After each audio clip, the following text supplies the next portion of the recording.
I think recruiting for any service job, there's an element of trying to select people according to the way we want people to behave once they get into the workplace. And of course, you'd have to expect then to train those people to be able to perform in that way. At times, though, you do wonder whether the expectation is not likely to be something that everybody would want to behave like in the workplace. It is a particular personality or way of behaving that the airline's selling to its potential customers. So really one has to act that role out. And the question to me is whether that's an easy role to act.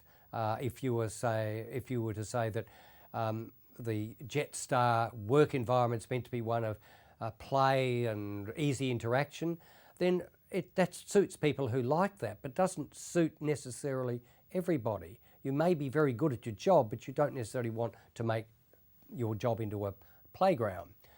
So we have to be very careful that we don't expect too much of people in those circumstances.